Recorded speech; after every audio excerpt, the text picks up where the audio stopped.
ये कहानी है लाखों साल पहले की, जब धरती पर मानवता का उदय हो रहा था। यह है आदि मानव अस्तित्व की कहानी। हम आपको ले चलते हैं प्रागैतिहासिक युग में, एक ऐसी दुनिया जहां प्रकृति सबसे शक्तिशाली थी और जीवन एक निरंतर संघर्ष। चारों ओर घने जंगल, कलकल बहती नदियां और बीहड़ ऊंचे पहाड़ थे। ये एक ऐसी भूमि थी जो सुंदरता और खतरे दोनों से भरी थी। इन्हीं कठोर वातावरणों में आदि मानव का जन्म हुआ। उन्हें हर दिन अस्तित्व के लिए जूझना पड़ता था, सीखते हुए और मजबूत होते हुए। अकेले उनका जीवित रहना असंभव था, इसलिए उन्होंने समुदाय बनाए, एक दूसरे की ताकत बनकर। वे खाल पहने गुफाओं को अपना घर बनाते थे। गुफाएं उन्हें तत्वों और जंगली जानवरों से सुरक्षा प्रदान करती थी। गुफा के पास ही उनकी रोजमर्रा की गतिविधियां होती थीं, औजार बनाना, भोजन तैयार करना और आने वाले खतरों की निगरानी करना। शिकार उनका जीवन था। ये उन्हें भोजन और कपड़े दोनों प्रदान करता था, और शिकार के लिए उन्हें औजारों की आवश्यकता थी।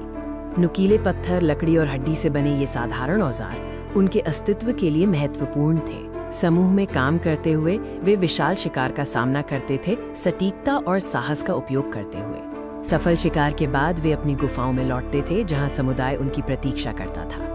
और फिर एक अविश्वसनीय खोज हुई, आग। यह मानवता के इतिहास में एक महत्वपूर्ण मोड़ था। पत्थरों को रगड़ने के अथक प्रयास के बाद चिंगारी जली और एक लौ पैदा हुई, जिसने उनके जीवन को हमेशा के लिए बदल दिया। आग ने उन्हें गर्मी दी, भोजन पकाने का साधन दिया और सबसे महत्वपूर्ण, जंगली जानवरों से सुरक्षा दी। आग के चारों ओर इकट्ठा होकर वे अंधेरी रातों को गुजारते थे, कहानियां सुनाते और अपने समुदाय को मजबूत करते थे। लेकिन प्रकृति हमेशा दयालु नहीं थी। उन्हें अत्यधिक ठंड, तूफानों और सूखे का सामना करना पड़ता था।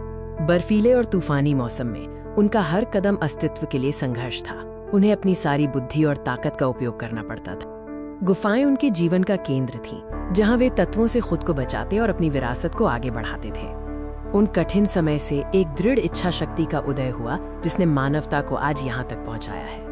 आदि मानव की दृढ़ता और अस्तित्व की अटूट इच्छा ही वो नींव है जिस पर हमारी सभ्यता खड़ी है। और इस तरह एक नई यात्रा की शुरुआत हुई, विकास की, ज्ञान की और मानवता के अंतहीन भविष्य की ओर।